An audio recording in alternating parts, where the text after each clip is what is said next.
It's the driest it's been in Texas since 1967, and let me show you what farmers are really worried about. It's this topsoil. It's very, very dry, and what they need right now is a whole lot of moisture. He came across the median. You can see this area here where he lost control. He was then hit on impact. The federal building was voluntarily evacuated due to a suspicious package. You can see behind me, this mobile home is completely leveled. So you can see on this side, I just want to show you how active this scene still is. We have the fire department on scene as well as EMS who have been here probably for about the last 2 hours. The bomb squad arrived at about 11 o'clock. This truck has a sign on the outside that reads, "With love from Texas," and you can tell from around me that there is a lot of love coming from this community. There is so much fun stuff to do here. I was like, I've got to get a ride on the Elephant. Dylan Bowling lost his father just 4 months ago, and now this.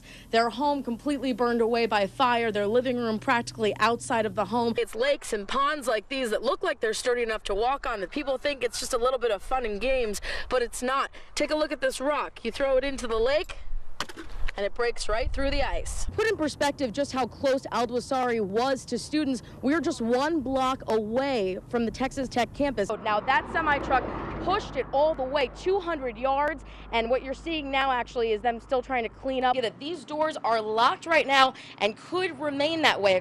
Hey, there's a terrorist in your apartment. And I said, what?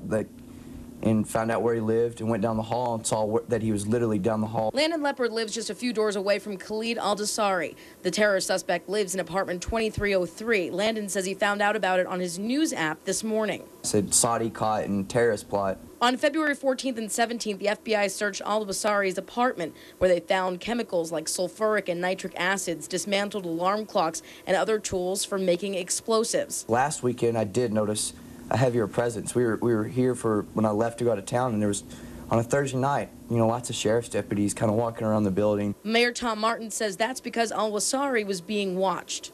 There was information that came along over a period of a couple of weeks, but it takes that long, and I assure you that he was not out of surveillance while they were gathering the information. Students say they often saw Aldwasari at the bus stop.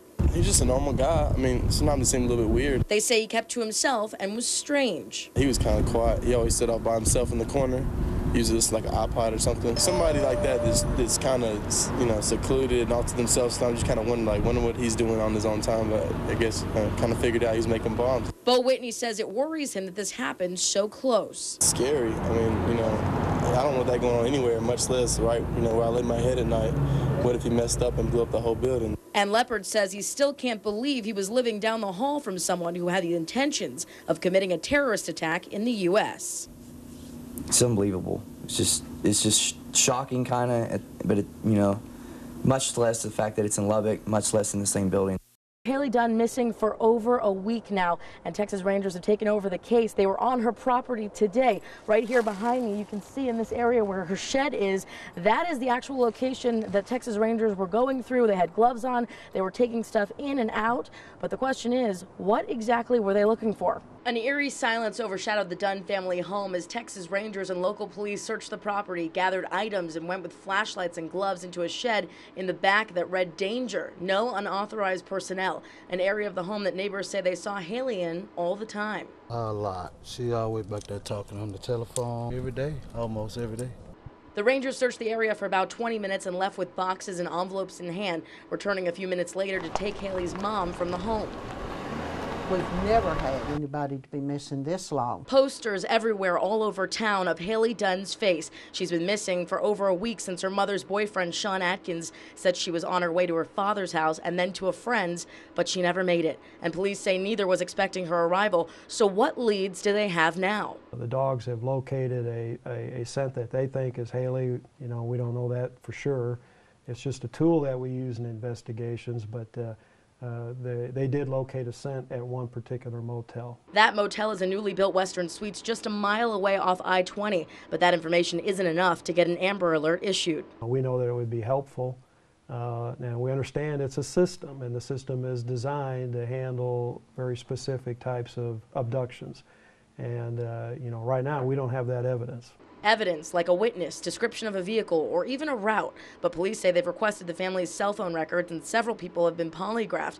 Today, Haley's mother's boyfriend, the last person to see the teenager, was given the lie detector test. Haley's friend Hannah Sosa says Haley was afraid of Atkins. She says, like, I don't want to be here right now. I'm going to be here with you because I don't feel right with my stepdad. Her friend says she would never run away, but with so many questions and no new leads, where is Haley Dunn? Colorado City Manager Pete Ampher says the FBI is now involved and local authorities may be onto something. Well, I know they're working a number of different leads, and some of them do go to I guess you want to say, suspects or subjects.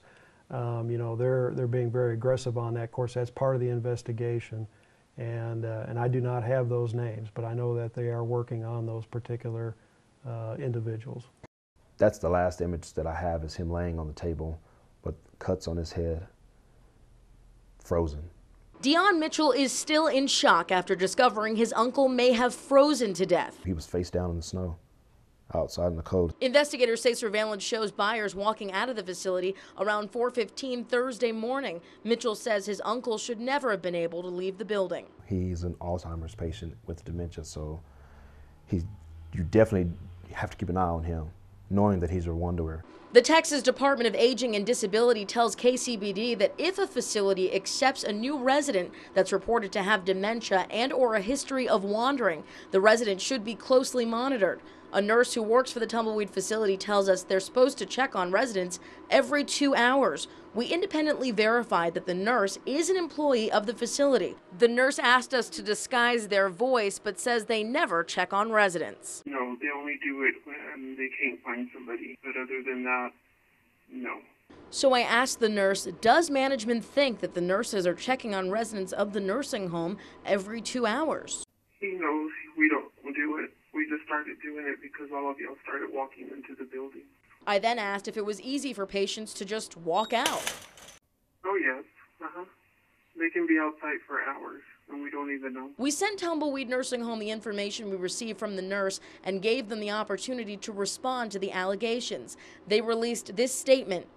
As we previously stated yesterday, this matter is still under investigation. We are not going to respond to anonymous individuals who are clearly without knowledge regarding resident care practices at the Tumbleweed facility. Byers' nephew says he spoke to the manager of Tumbleweed yesterday. All he could really say was that he's sorry. I mean, sorry he's not going to bring my uncle back.